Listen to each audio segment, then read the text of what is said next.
অপ্রকাশ্যে। পর্ব ৫। ফাতেমা আক্তার মাইশা। পুরো গ্রাম জুড়ে হুলস্থুল পড়ে গেল।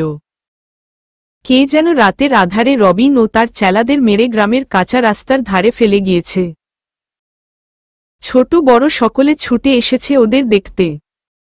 এখনও রাস্তার মধ্যে পড়ে রয়েছে। কেউ ধরা ছোঁয়ার প্রয়াস চালায়নি। মুখ থুবড়ে পড়ে আছে, সারা শরীরে মাটি লেগে যাতা অবস্থা। ওদের কোনো হুঁশ আছে বলে মনে হয় না। যেভাবে মেরেছে মনে হয় ১ মাস হসপিটালের বেডে পড়ে থাকতে হবে।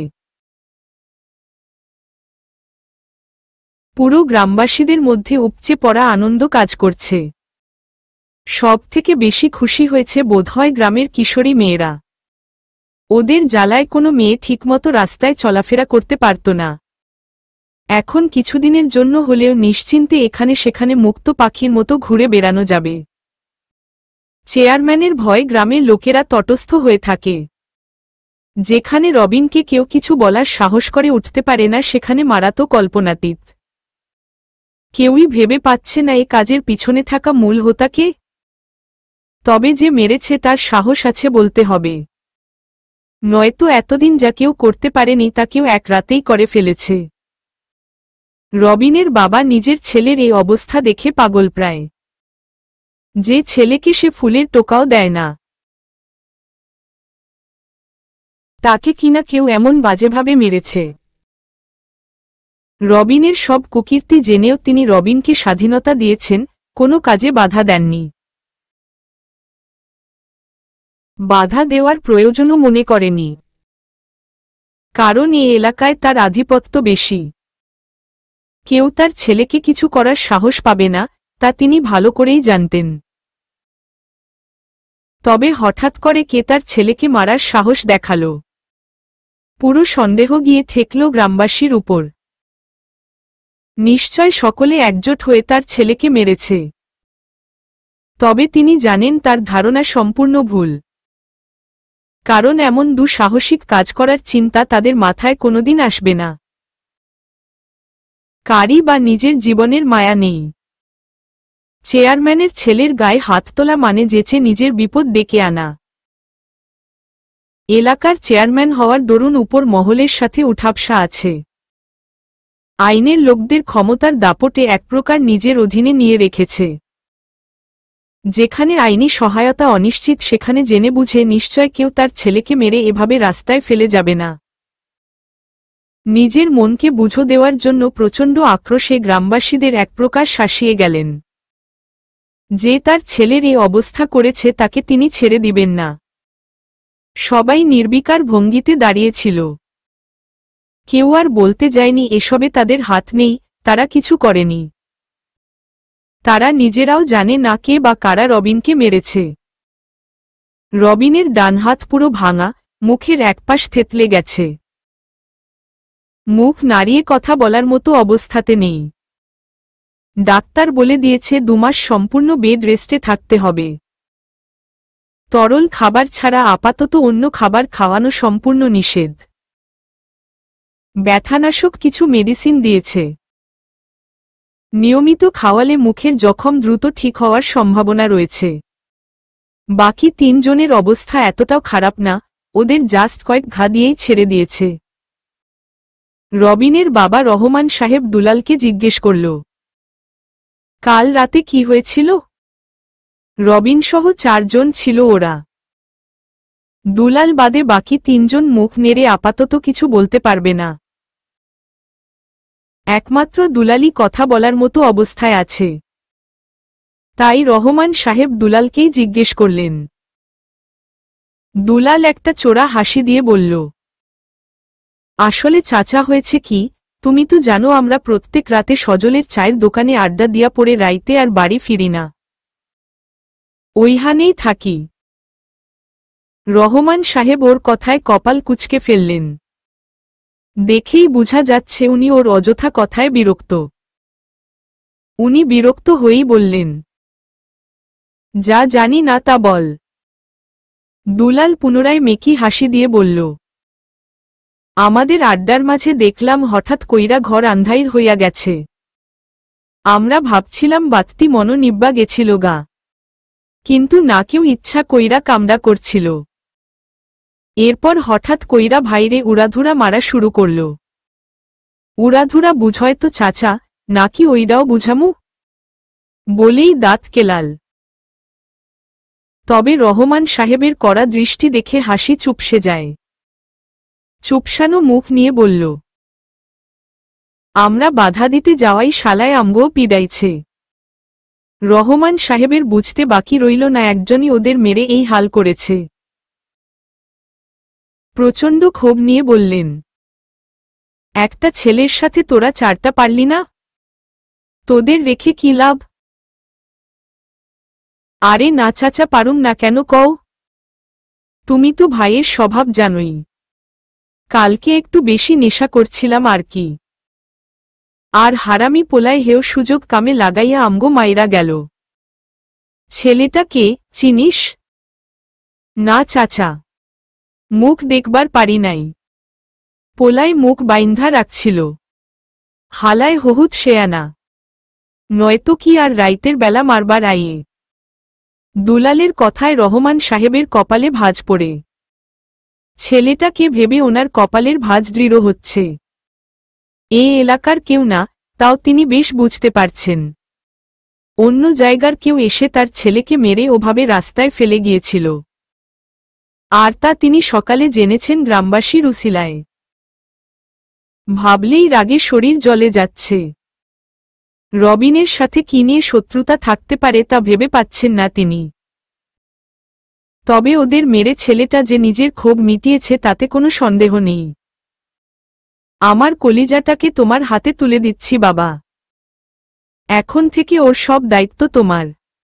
মেয়েটাকে এখন বিয়ে দেওয়ার কোনো ইচ্ছে ছিল না, এক প্রকার বাধ্য হয়েই বিয়ে দিয়েছি। আমার মেয়েটা অন্য সব মেয়েদের থেকে আলাদা। অন্যান্য মেয়েদের মতো অত চঞ্চলতা নেই ওর মাঝে। নিজের মেয়ে বলে বলছি না। তুমি দেখে নিও তোমার কথার অবাধ্য হবে না কখনো। মুখ বুজে সব মেনে নিবে। তুমি যেমনভাবে বলবে তেমনভাবে চলবে। তুমি শুধু আমার মেয়েটাকে দেখে রেখো। বিয়ের দিন ইমতিয়াজকে আলাদা করে কামরুজ্জামান এমন আরও অনেক কথায় বলেছিলেন, সাথে বিয়ে দেওয়ার কারণও। রবিনের কথা ইমতিয়াজের মাথায় ছিল না একেবারেই। ছোঁয়ার কথায় বিয়ের দিনে বলা কামরুজ্জামানের কথাগুলো মনে পড়ে গেল। মূলত কাল বাড়ি ফেরার পথে ইমতিয়াজ ছোঁয়াকে জিজ্ঞেস করেছিল ছেলেগুলোকে। ছোঁয়া যা জানে তাই বলেছিল ইমতিয়াজকে। কাল সন্ধ্যায় ইমতিয়াজ আরুদের নামিয়ে আবার বাজারে গিয়েছিল। সাথে শোভনও ছিল। রবিনরা তখনও আড্ডায় মেতে। ইমতিয়াজ নিজেকে আড়াল করে ওদের বিপরীত পাশের একটা দোকানে বসেছিল। আড্ডায় মশগুল বিধায় ওরা ইমতিয়াজকে খেয়াল করেনি। আর খেয়াল করলেই বাকি। ওরা কিভাবে বুঝবে ইমতিয়াজ ওদের মারার উদ্দেশ্য নিয়ে এসেছে? ওরা কেউই ইমতিয়াজকে চিনে না। আর না ইমতিয়াজের সাথে ওদের কোনো শত্রুতা আছে। ওরা কিছুক্ষণ আড্ডা দিয়ে দোকানের পিছনে চলে যায়। ওখানে ছোটখাটো একটা টিনের ঘর আছে। মূলত এটাই রবিনদের একমাত্র আস্তানা। সন্ধ্যা নামতেই গ্রামের ছেলেপেলেরা এখানে খেলার আসর বসায়। কেউ কেউ ক্যারাম খেলে, কেউ বা তাস। ভিতরে গিয়ে সকলে তাস খেলায় ব্যস্ত হয়ে গেল। নিত্যদিনের কাজ এটা ওদের।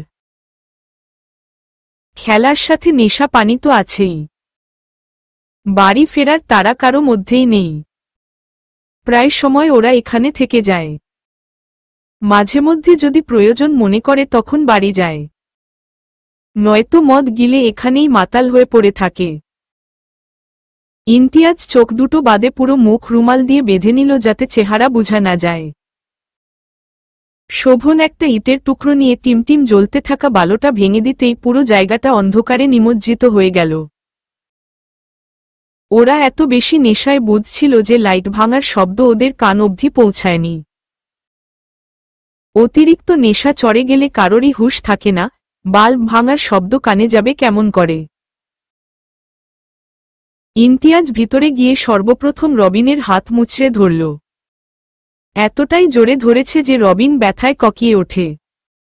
আর একটু চাপ দিতেই মটমট করে আওয়াজ হল। কোনো কিছু ভাঙলে যেমন আওয়াজ হয় ঠিক তেমন। রবিন এবার গলা ফাটিয়ে চিৎকার করে উঠল। ওর চিৎকারে যেন বাকিদের হুঁশ ফিরে। রবিনকে বাঁচাতে এগিয়ে আসায় ইমতিয়াজ ওদেরও কয়েক ঘা দিল। হঠাৎ আক্রমণ করাই কেউ আর বাধা দিতে পারেনি। নেশা করাতে ইমতিয়াজের বেশ সুবিধা হয়েছিল। বেশি কষ্ট করতে হয়নি। নয়তো 4টা ছেলের সাথে ও এত সহজে পেরে উঠতে পারে। রাতের আধারে কেউ জানতেও পারল না। শোভন আর ইমতিয়াজ ওদের মেরে গ্রামের কাঁচা রাস্তায় ফেলে গিয়েছিল, যাতে লোক সমাজের চোখে পড়ে সহজে। চেয়ারম্যানের ছেলে রবিন আছে না, ওকে কে যেন মেরেছে। আহারে, বেচারার জন্য কি মায়াটাই না লাগছে। এতদিনে মনে হচ্ছে কেউ ওকে উচিত শিক্ষা দিয়েছে। যে মেরেছে একদম কাজের কাজ করেছে। তাকে যদি একবার পেতাম টুপাটুপ কয়েকটা চুমু খেয়ে নিতাম। খেতে খেতে ইমতিয়াজ কাল সন্ধ্যার কথায় ভাবছিল। ছোঁয়ার কথা শুনে ছেলেটা বিষম খায়, গলায় খাবার আটকে কাশি উঠে গেল। শাহানা দ্রুত ইমতিয়াজকে পানির গ্লাস এগিয়ে দেয়। সাবধানে খাও বাবা, গেল তো গলায় খাবার আটকে। খেতে খেতে কামরুজ্জামান বলল। ইমতিয়াজ পুরো পানি শেষ করে দম নিল। শ্বশুর শাশুড়ির চিন্তা দেখে মুচকি হাসে সে। তবে যার চিন্তা করার দরকার সে একমনে খেয়ে যাচ্ছে। তাকে একটুও বিচলিত হতে দেখা গেল না। তার দিকে তাকালো না পর্যন্ত। ইমতিয়াজ সামনে তাকিয়ে দেখল ছোঁয়া ওর দিকে সন্দেহের চোখে তাকিয়ে আছে। আর চোখে একবার সবার দিকে তাকিয়ে দেখল, না যে যার মতো খেয়ে যাচ্ছে। ইমতিয়াজ দ্রুত খাওয়ায় মনোযোগ দেয়। জন্যই বলে খাওয়ার সময় কথা বলতে নেই। মেয়েটা যে কেন এসব কথা বলতে গেল। আর একটু হলে ফেঁসে যেত। জোর বাঁচা বেঁচেছে। ছোঁয়ার মা নিজের মেয়েকে ধমকে উঠলেন। এত বড় মেয়ে হয়ে বড়দের সামনে কিভাবে লাগাম ছাড়া কথা বলছে, তাও আবার নতুন জামাইয়ের সামনে। মেয়েটা দেখি লাজলজ্জার মাথা খেয়ে বসে আছে। মায়ের ধমকে ছোঁয়া দমবার পাত্রী না। খুব উচ্ছ্বাসের সাথে একে একে সব ঘটনা খুলে বলে। সবাই খুব মনোযোগ দিয়ে ছোঁয়ার কথা শুনে। তবে কেউ কোনো প্রতিক্রিয়া দেখালো না, আর না কোনো অভিব্যক্তি প্রকাশ করল। কারণ সবাই আগে থেকেই এই ঘটনা জানত। যেখানে পুরো গ্রাম জুড়ে একটা ঘটনায় রটে রয়েছে, সেখানে এত বড় একটা ঘটনা তাদের অগোচরে থাকবে, তা কি করে হয়? তা বাবা, কাল রাতে কখন এসেছিলে? আমরা তো সবাই চিন্তায় পড়ে গিয়েছিলাম। এলাকার অবস্থা কিন্তু ভালো না। শুনলে তো চেয়ারম্যানের ছেলের কি হয়েছে। এখন থেকে বেশি রাত পর্যন্ত বাহিরে থাকাটা নিরাপদ নয়। কে কোনো দিক দিয়ে হামলা করে বলা তো যায় না। কামরুজ্জামানের কথার পিঠে ইমতিয়াজ কি বলবে ভেবে পেল না। ইমতিয়াজ কিছু বলতে যাবে তার আগেই আরও বলে উঠল, তোমরা ঘুমানোর পরপরই উনি এসেছিলেন, সাথে শোভন ভাইয়াও। কি সুন্দর গুছিয়ে মিথ্যা বলে গেল মেয়েটা। কারণ শোভন তো ইমতিয়াজের সাথে আরুদের বাড়িতে আসেনি। ও নিজের বাড়ি চলে গিয়েছিল। কিন্তু শোভনকে তো সকালে ওর রুম থেকে বের হতে দেখলাম। বড় মা, ভাইয়া ভোরে তোমাদের বাড়িতে চলে গিয়েছিল, তাই না ভাইয়া? কথাটা বলে আরু শোভনের দিকে তাকাল। শোভন খানিকটা অবাক হলেও আরুর ইশারাতে মাথা নাড়িয়ে সায় জানায়, ও তাই বল। হুম, ছোট করে আরু জবাব দেয়। ইমতিয়াজ চুপচাপ আরুর কাণ্ড দেখে গেল। মেয়েটা মিথ্যা কেন বলল তা বুঝল না ইমতিয়াজ। আরু কি তাহলে সব বুঝে গিয়েছে? হুমায়রা শোনো, কাল যেতে হবে আমাকে। কলেজ থেকে কল দিয়েছিল। কাল সকালের মধ্যে উপস্থিত থাকতে হবে। খুব বেশি ইমার্জেন্সি না হলে আমি না করে দিতাম, যেতে হতো না। কিন্তু কাজটা জরুরি, তাই যাওয়া আবশ্যক। রবিনকে কেন মেরেছেন? এ কারণে কাল এত রাত করে বাড়ি ফিরেছিলেন, তাই না? আরুর প্রশ্নে ইমতিয়াজকে অপ্রস্তুত হতে দেখা গেল না। সে বোধহয় আগে থেকেই জানত আরু এই কথা বলবে। অন্তত খাবার টেবিলে যা হয়েছে তারপর আর এইটা আশা করা যাবে না যে আরু কিছু বুঝেনি। ইমতিয়াজের জবাব না পেয়ে আরু আবার জিজ্ঞেস করল, কি হলো? কিছু বলছেন না কেন? কি বলবো? ইমতিয়াজের এমন হেয়ালিতে আরুর খানিকটা রাগ হলেও নিজেকে সামলে শান্তভাবে জিজ্ঞেস করল, কেন মেরেছেন? আমার বউয়ের দিকে নজর দিয়েছে। আমি মারব না তো কি আদর করব? ইমতিয়াজের কথা শুনে আরু থতমত খায়। এই লোক সবার সামনে নিজেকে যতটা ভালো দেখায় ততটাও ভালো না। ইমতিয়াজ বিড়বিড় করে আরো কি যেন বলল। আরুর কান অবধি তা গেল না, কারণ আরু অন্য ভাবনায় মত্ত। রবিন যদি জেনে যায় ওদের ইমতিয়াজ মেরেছে, তখন কি হবে? ওরা নিশ্চয় ইমতিয়াজকে ছেড়ে দিবে না। কি করবে ওরা? ওরাও কি ইমতিয়াজকে পাল্টা আঘাত করবে? এসব ভেবে আরুর মাথা খারাপ হয়ে যাচ্ছে। ও চায় না ওর জন্য ইমতিয়াজের কিছু হোক। ইমতিয়াজ তো আরুর জন্যই এসব ঝামেলায় নিজেকে জড়িয়েছে। ইমতিয়াজ হয়তো আরুর ভাবনাটা বুঝল। আরুর দিকে তাকাল। মেয়েটার চোখে মুখে কেমন একটা ভীতিভাব। ইমতিয়াজ আরুর সামনে হাঁটু গেড়ে বসে ওর হাত দুটো নিজের মুঠোয় নিয়ে বলল, আমি যে মেরেছি সেটা কেউ বুঝতে পারবে না। আমি সেই সুযোগ রাখিনি। আর যদি কেউ বুঝেও যায় তাহলেও আমার কিছু করতে পারবে না। তাই শুধু শুধু এসব ভেবে চিন্তা করো না। আর এত ভয় পাওয়ার কিছু নেই। ভয় পেয়ে সকলের সামনে নিজের দুর্বলতা কেন প্রকাশ করো? সবসময় তোমাকে বাঁচাতে তোমার বাবা কিংবা আমি থাকব না। নিজের সুরক্ষা নিজেকেই করতে হবে। চিন্তা করো না। বললেই কি চিন্তা হয় না? এই যে আরুর চিন্তা হচ্ছে। বারবার মনে হচ্ছে ওরা জেনে যাবে। তারপর ইমতিয়াজকে আঘাত করবে। তখন আরু কি করবে? সহ্য করতে পারবে তো? পারবে না, একটুও পারবে না। আখি পল্লবে অশ্রু ভিড় করে মেয়েটার, ভয় ভিতরটা ছটফটিয়ে ওঠে। আরু ভয় পাচ্ছে। এত ভয় কার জন্য? ইমতিয়াজের জন্য? নাকি রবিনকে নিয়ে ওর মনে অযথা ভয়ের সৃষ্টি হয়েছে? আমাদের আশেপাশে এমন অনেক মানুষ আছে যারা অল্পতে ভয় পেয়ে যায়। আরুও তাদের কাতারে পড়ে। পরিবেশের সাথে খাপ খাইয়ে না চলায় বোধহয় এমনটা হয়েছে। মেয়েটা একটুতেই ভয়ে আর্স্ট হয়ে যায়।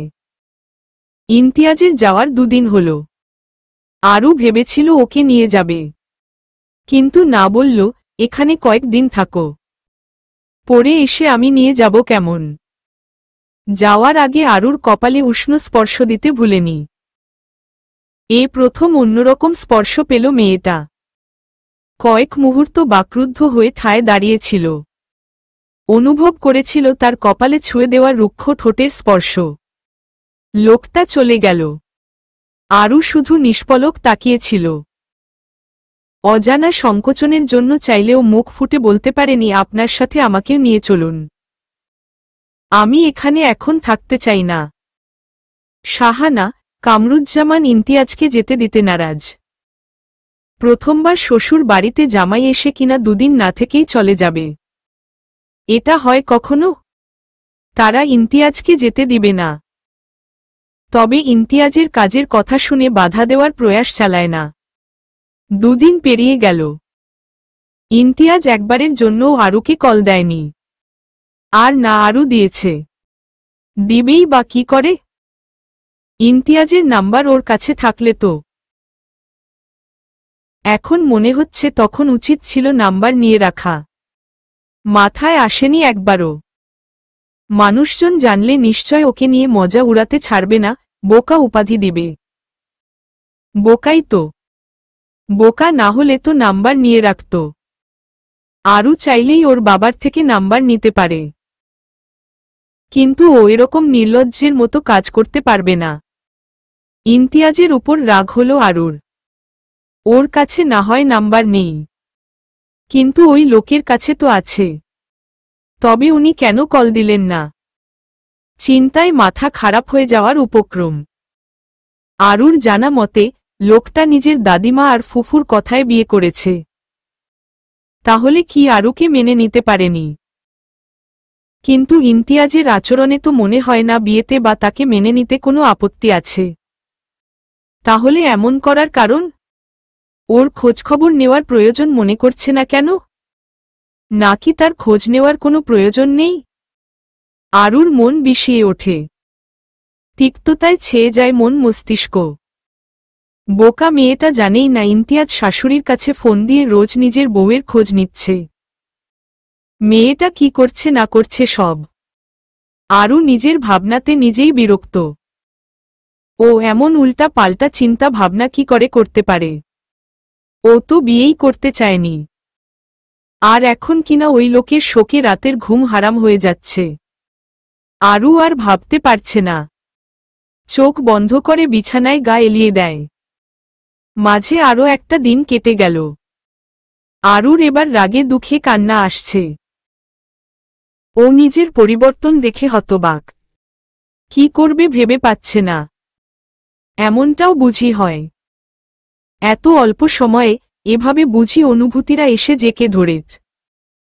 সপ্তাহখানেকও হয়নি লোকটার সাথে ওর বিয়ে হয়েছে। 3 কবুলের মাধ্যমে অচেনা এক পুরুষের সাথে বিয়ে নামক বন্ধনে আবদ্ধ হয়েছিল। আর এখন ওই লোক ওর খবর নিচ্ছে না দেখে ও মরিয়া হয়ে উঠেছে।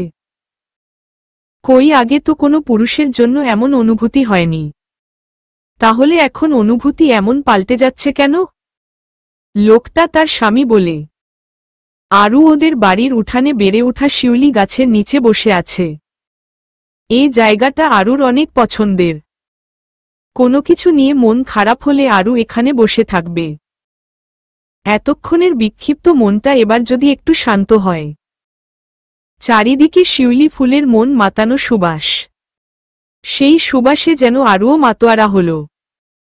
মাটিতে চাদরের মতো বিছিয়ে আছে সাদা জাফরান রং মেশানো রাশি রাশি শিউলি ফুল। ঠান্ডা বাতাসে শরীর শিউরে ওঠে।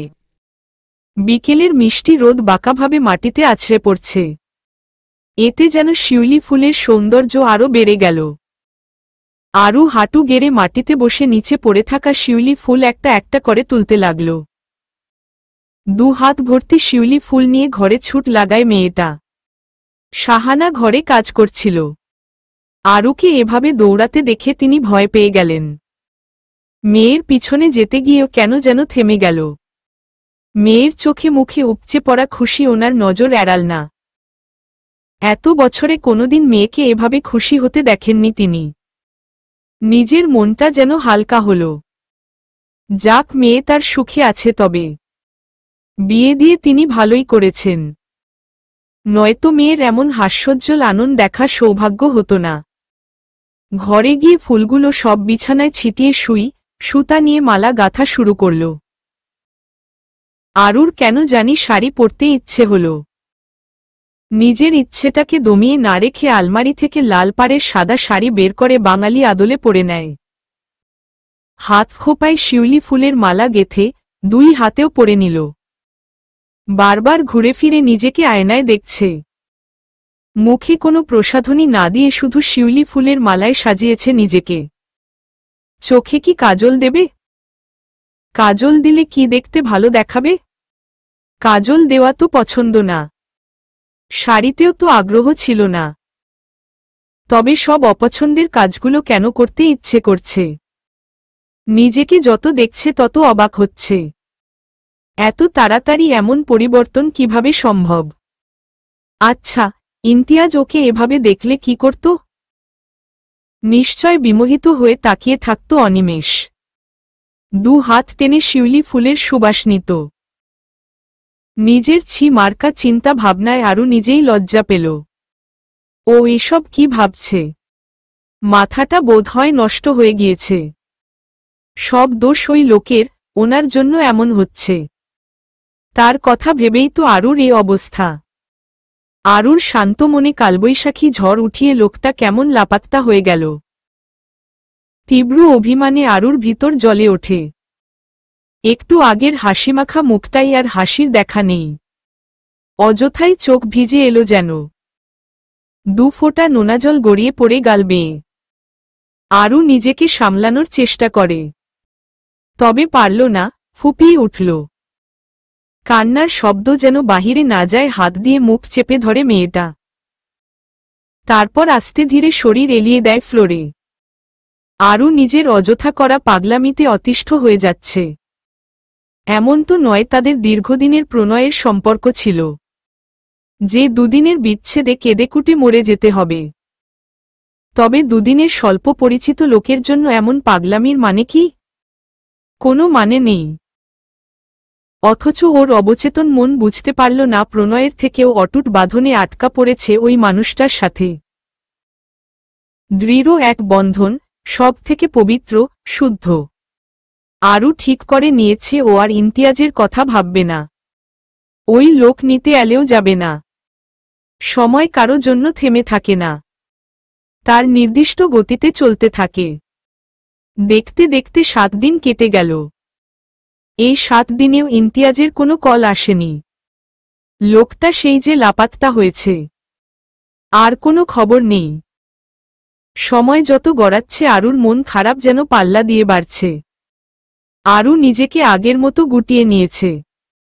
ওই দিন মনে হয় কিছু মুহূর্তের জন্য আরুর মধ্যে চাঞ্চল্যতা দেখা দিয়েছিল। খানিকক্ষণ স্থায়িত্ব হয়ে আবার কর্পূরের ন্যায় উড়ে গিয়েছে তা। গাড়ির হর্নে আরুর বিরক্ত লাগছে, অথচ বাইরের মানুষটা থামার নাম নিচ্ছে না।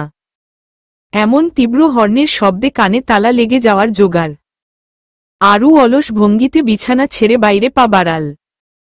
বিছানা ছেড়ে উঠতে মন চাচ্ছে না, তবে বাইরের মানুষটার জ্বালায় অতিষ্ঠ হয়ে না পেরে উঠতে হল। সচরাচর আরুদের বাড়িতে তেমন মানুষ আসে না, তবে এই ভরদুপুরে কে এলো? আর এমন বেয়াদবের মতোই বা হর্ন বাজাচ্ছে কেন? আরুর আগে সাহানা গিয়ে গেট খুলে দেয়। আরু গেট অবধি যেতে পারল না, তার আগেই কেউ দৌড়ে এসে তাকে ঝাপটে ধরে। এমন কাজে সাহানা আরু দুজনেই চমকাল। বরাবরের মতো আরুকে কিছু বলতে না দিয়ে নিজেই বলতে লাগল, ভাবি I miss you so much. জানো না তোমাকে কত মিস করেছি। ভাইয়া কি করে পারল তোমাকে রেখে যেতে? জানো আমি রাগ করেছি, ভাইয়ার সাথে কথা বলাও বন্ধ করে দিয়েছি। ভালো করেছি না বলো? রাহিকে দেখে আরু অবাক হল। এমন অসময়ে মেয়েটা এখানে কি করছে? আরু নিজের অবাকতার লেশ কাটিয়ে মাথা নাড়িয়ে হ্যাঁ বুঝাল যে ও কথা বলা বন্ধ করে ভালো করেছে। সাহানা হতভম্ব হয়ে দাঁড়িয়ে আছে। এই মেয়ে তো তার মেয়েটাকে ঝাপটে ধরেই মেরে ফেলবে। কথাবার্তায় যতটুকু বুঝল এটা ইমতিয়াজের কোনো কাজিন হবে বোধহয়। রাহি আরুকে ছেড়ে সাহানাকে সালাম দিল। ভদ্রমহিলার সাথে কুশল বিনিময় না করেই ও ভাবিকে নিয়ে ব্যস্ত হয়ে পড়েছিল। আরু সাহানার সাথে রাহিকে পরিচয় করিয়ে দেয়। সাহানা কতক্ষণ রাহির সাথে কথা বলে রান্নাঘরে চলে গেল। এখনো দুপুরের রান্না করা হয়নি। কামরুজ্জামান রাতের আগে বাড়ি ফিরে না, তাই মা মেয়ে দুজনের জন্য রাঁধলেই হয়ে যায়। তাড়াতাড়ি রান্না করার খুব একটা তাগিদ থাকে না, এক প্রকার দেরি করেই রান্না বসানো হয়। ভাগ্যিস রান্না করেনি, নয়তো ঘরের জন্য রান্না করা খাবার মেয়েটাকে কি করে খেতে দিত। টেবিলে খাবার পরিবেশন করে 3 জন একসাথে বসে পড়ে। খাওয়া দাওয়া শেষ করে রাহি জানায় ও আজকে আরুকে নিয়ে যাবে। রাহির কথায় সাহানা আপত্তি জানিয়ে বলল, আরুকে এখন যেতে দেব না, আর না তোমাকে। এ প্রথম ভাইয়ের শ্বশুর বাড়ি এলে দুদিন না থেকেই চলে যাবে নাকি? রাহি মিষ্টি হেসে বলল, বাড়িতে না জানিয়ে ভাবিকে নিয়ে যাওয়ার জন্য এসেছি। দুদিন থাকা সম্ভব নয়। আজ ভাবিকে নেওয়ার জন্য আসা। তাকে না নিয়ে তো যাব না। সে না হয় নিয়ে যাবে। তাই বলে আজকেই? তা কি করে হয়? আমি তোমার মায়ের সাথে কথা বলবো। ওনারা নিশ্চয় আপত্তি করবেন না। দুদিন থেকে গেলে আমার ভালো লাগবে। আজ ভাবিকে নিয়ে যাই। তবে অন্যবার সময় নিয়ে আসব। তখন দুদিন কেন? আপনি যতদিন বলবেন ততদিন থেকে যাব। শাহানা জোর করলেও রাহি থাকতে নারাজ। সে আরুকে নিতে এসেছে আজ, আরুকে নিয়েই ফিরে যাবে। শাহানা এক পলক মেয়ের দিকে তাকাল। মেয়ের চোখে উচ্ছলতা নেই, আগের মতো নীরবতায় ছেয়ে গিয়েছে যেন। কিছু একটা ভেবে আরুকে তৈরি হতে বললেন। আরুও মায়ের কথা মতো তৈরি হতে চলে গেল। ইমতিয়াজ নিতে না আসায় তীব্র অভিমান হল। ও তো ভেবেছিল লোকটা আর যাই হোক নিজের কথা অনুযায়ী অন্তত তাকে নিতে আসবে। কিন্তু না, লোকটা ওকে মিথ্যা বলেছে, নিয়ে যেতে এলো না। আরু নিজের ভিতরের চাপা মনোভাব প্রকাশ না করে খুব স্বাভাবিক ছিল। এমনকি রাহিকে জিজ্ঞেস পর্যন্ত করেনি যে ইমতিয়াজ কোথায়, সে আসেনি কেন? ড্রাইভার ছাড়া কেন আসতে গেলে? যদি কিছু হয়ে যেত? আরে ভাবি, আমি ড্রাইভিং জানি। ভাইয়া শিখিয়েছে। গাড়ি চালাতে জানো বলে কি এতটা রাস্তা তুমি একা ড্রাইভ করে চলে আসবে? তোমার ভাই জানে তুমি যে এত দূর একা এসেছ? না, জানে না। আর তুমিও বলতে যেও না কেমন? এরপর থেকে আর একা বের হব না। মনে থাকে যেন। নয়তো পরের বার নিজ দায়িত্বে তোমার ভাইয়াকে সব জানাবো। জো হুকুম মেরি ভাবি। বলেই রাহি হেসে দিল। তবে হাসল না আরু। শুধু উদাস নয়নে বাহিরে তাকিয়ে যানবাহনের চলাচল দেখে গেল। আজ যেন স্নিগ্ধ প্রকৃতি তাকে টানছে না। রাহি এটা ওটা বলে যাচ্ছে। আরুর কান অবধি তা পৌঁছালো কিনা সন্দেহ। আরু বাড়িতে এসে দেখল ইমতিয়াজ বাড়িতেও নেই। কলেজে আছে নিশ্চয়। ও আসবে জেনেও বাড়িতে থাকতে পারল না। এত ব্যস্ততা নাকি ওকে এড়িয়ে চলার জন্য এসব বাহানা মাত্র। আরু গোসলে ঢুকে বের হয়েই শুয়ে পড়ল। ঘুমে চোখ দুটো জ্বলছে। এখন না ঘুমালে নয়। ঘুমানোর জন্য কোনো সম্মাননা থাকলে নিঃসন্দেহে আরুকে দেওয়া হতো। মেয়েটা ইমতিয়াজকে ঘুমকাতুরে বলে। অথচ ও নিজে ঘুমের দিক দিয়ে ইমতিয়াজকে ছাড়িয়ে যাবে। ইমতিয়াজের বাড়ি ফিরতে ফিরতে সন্ধ্যা হল আজ। বন্ধুদের সাথে দেখা করতে গিয়েছিল। সবকটা জেকে ধরেছিল। আজ দেখা না করলে ওর সাথে যোগাযোগ বন্ধ করে দিবে। অনেক দিন ধরে দেখা করার কথা বলছে, ইমতিয়াজ সময় করে উঠতে পারেনি। আজ বহু কষ্টে 2 ঘন্টা সময় বের করে সবার সাথে দেখা করে এসেছে। ক্লান্ত লাগছে বেচারার। ওয়াশরুমে চলে গেল ফ্রেশ হতে। বের হল মিনিট 20 পর। বিছানার দিকে চোখ পড়তে হাত ফসকে টাওয়াল নিচে পড়ে। আরু বিছানায় পা গুটিয়ে ঘুমাচ্ছে। ইমতিয়াজ নিজের চোখের ভ্রম ভাবল। আরু এখানে আসবে কিভাবে? ও তো ওর বাবার বাড়িতে। পকেট হাতড়ে ফোন বের করতে নিলেই দরজায় চোখ পড়ল। দরজায় হেলান দিয়ে রাহি দাঁড়িয়ে আছে। আরুর দিকে ইশারা করে বুঝাল, কেমন দিলাম? ইমতিয়াজ রাহিকে দেখে আর ফোন বের করার প্রয়োজন মনে করল না। ও বুঝে গেছে এটা ওর চোখের ভ্রম না। সত্যি সত্যি আরু ওর বিছানায় ঘুমিয়ে আছে। আরু ঘুম থেকে উঠে দেখল ইমতিয়াজ ওর দিকে ঝুঁকে আছে। নিষ্পলক তাকিয়ে ওকেই দেখে যাচ্ছে। হঠাৎ ইমতিয়াজকে এতটা কাছে দেখে আরু ভরকে গেল। নিভু নিভু চোখে ওর দিকে তাকিয়ে দূরে সরে যেতে চাইলে ইমতিয়াজ হাত ধরে আটকে দেয়। আরু হাত ছাড়ানোর চেষ্টায় ব্যর্থ হয়ে নিভে যাওয়া কণ্ঠে বলল, কি হলো, এমন করছেন কেন? হাত ছাড়ুন। ইমতিয়াজ ছাড়ল না। হাতের বন্ধন দৃঢ় রেখেই জিজ্ঞেস করল, কখন এলে? আর অন্যদিকে তাকিয়ে কি দেখছ? আমার দিকে তাকাও। আরু তবুও ইমতিয়াজের দিকে তাকাল না। সে কেন এ লোকের দিকে তাকাতে যাবে? এই লোক যা বলবে তাই করতে হবে নাকি? ফ্লোরে দৃষ্টি নিবন্ধ করে বলল। ঘণ্টাখানেক আগে। আরুর দৃষ্টি তার দিকে না দেওয়াতে ইমতিয়াজ সরু চোখে তাকালো মেয়েটার দিকে। বিয়ের দিনে বলা শ্বশুরের কথাগুলো মনে পড়ে গেল। তিনি যে বলেছিলেন সে যা বলবে আরু তাই করবে, তার কথার অবাধ্য হবে না। তাহলে এখন তার দিকে না তাকিয়ে নিচের দিকে তাকিয়ে আছে কেন? ইমতিয়াজ কিছুটা রাশভারী কণ্ঠে বলল, আমাকে জানাওনি কেন? কেন আপনাকে জানানোর কথা ছিল বুঝি? ফ্লোরে দৃষ্টি নিবন্ধ করেই কিছুটা ধীর কণ্ঠে বলল। ধীরে বললেও ইমতিয়াজ ঠিক শুনেছে। আরুর কথায় কি বলবে ভেবে পেল না। আসলেই তো এতদিন একবারের জন্য মেয়েটার সাথে যোগাযোগ করেনি।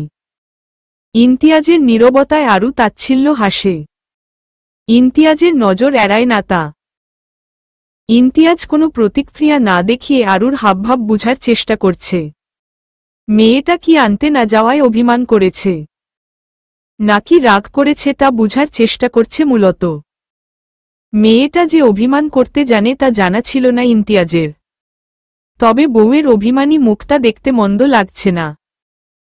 রাহিকে একটা ধন্যবাদ দেওয়া দরকার। ওর জন্য আজ বউয়ের অভিমানী মুখ দেখার সৌভাগ্য হল কিনা। আরু আর কোনো কথা না বলে ইমতিয়াজকে পাশ কাটিয়ে ওয়াশরুমে যাওয়ার জন্য পা বাড়াতেই ইমতিয়াজ আবার আটকে বলল, কোথায় যাওয়া হচ্ছে? আমার কথা এখনো শেষ হয়নি। কি বলবেন? তাড়াতাড়ি বলুন। আজানের সময় হয়ে এসেছে। অজু করে নামাজ পড়তে হবে। ইমতিয়াজ মনে মনে কিছু সাজানোর চেষ্টা করল। তারপর নিচু স্বরে বলল, আমি নিয়ে আসতে যাইনি বলে রাগ করেছ? আমি দুদিন পর যেতাম, কিন্তু তার আগেই রাহি চলে গেল। আমি তো আপনার কাছে জানতে চাইনি। তাহলে? ইমতিয়াজকে আর কিছু বলতে না দিয়ে আরও ওয়াশরুমে চলে গেল। ফ্রেশ হওয়া দরকার। ইমতিয়াজ তাকিয়ে আরুর যাওয়া দেখল। কিছু বলল না। শুধু এতক্ষণ ধরে রাখা হাসিটা আরেকটু প্রশস্ত হল যেন। ইমতিয়াজ আরুর এমন এড়িয়ে চলাটা মেনে নিতে পারছে না। মেয়েটা আসার পর থেকে ঠিকমতো কথা বলছে না। কোনো কথা জিজ্ঞেস করলেও তার উত্তর দিচ্ছে না। ইমতিয়াজ ভাবল সেদিন চুমু দেওয়াতে বোধহয় মেয়েটা এমন করছে। ইমতিয়াজ মূলত ওই কারণে আরুকে কল দিয়ে কোনো খবর নেয়নি। কেমন একটা জোরতা কাজ করছিল। সম্পর্ক স্বাভাবিক হলে তেমন সমস্যা হতো না। তবে তাদের সম্পর্কটা তো তেমন জোরালো হয়নি। পরে এসব চিন্তা মাথা থেকে ঝেড়ে ফেলে ভাবল সে তো তার বিয়ে করা বউকে চুমু খেয়েছে। চাইলে আরও অনেক কিছু করবে, কিন্তু তার আগে মেয়েটার মুখ থেকে কথা বের করতে হবে। ঠিক কোন কারণে এমন করছে? এমন এড়িয়ে চলার কারণ কি? আরু রাতের রান্না একাই শেষ করল। রাহি সাহায্য করতে চাইলেও ও না করে দিয়েছে। তবে টুকটাক যতটুকু পেরেছে এগিয়ে দেওয়ার চেষ্টা করেছে। আরুর বারণ শুনেনি। কতক্ষণ আরুর সাথে থেকে উপরে চলে গেল। সাথে রাতে খাবে না বলেও জানিয়ে গেছে। টেবিলে খাবার সাজিয়ে আরু ইমতিয়াজকে ডাকার জন্য উপরে গেল। ইমতিয়াজ বালিশে হেলান দিয়ে মোবাইলে কি যেন টাইপ করছে। আরু ভিতরে না গিয়ে দরজায় দাঁড়িয়ে বলল, খেতে আসুন। আরুর কথায় ইমতিয়াজ এক পলক ওর দিকে তাকিয়ে বলল, তুমি যাও, আমি আসছি। ইমতিয়াজ আরুর পিছন পিছন এসে চেয়ার টেনে বসে আরুকে নিজের পাশের চেয়ারে বসিয়ে দেয়। ভাত মেখে আরুর মুখের সামনে তুলে ধরতে দেখল মেয়েটা মাথা নামিয়ে রেখেছে। ইমতিয়াজ এবার বিরক্ত হল। শক্ত কণ্ঠে আরুকে বলল ওর দিকে তাকাতে। আরু তাকালো না, বরং অন্য একটা প্লেট নিয়ে তাতে খাবার বাড়তে লাগল। আরুর কাজে এবার যেন ইমতিয়াজ রাগ ধরে রাখতে পারল না। সমস্যা কি এ মেয়ের আসার পর থেকে এমন করে যাচ্ছে? না ওর কথা শুনছে আর না নিজে কিছু বলছে। এবার তো একটু বেশি বাড়াবাড়ি করে ফেলল। ইমতিয়াজ কঠিন স্বরে ধমকে উঠল, আমার দিকে তাকাও হুমায়রা।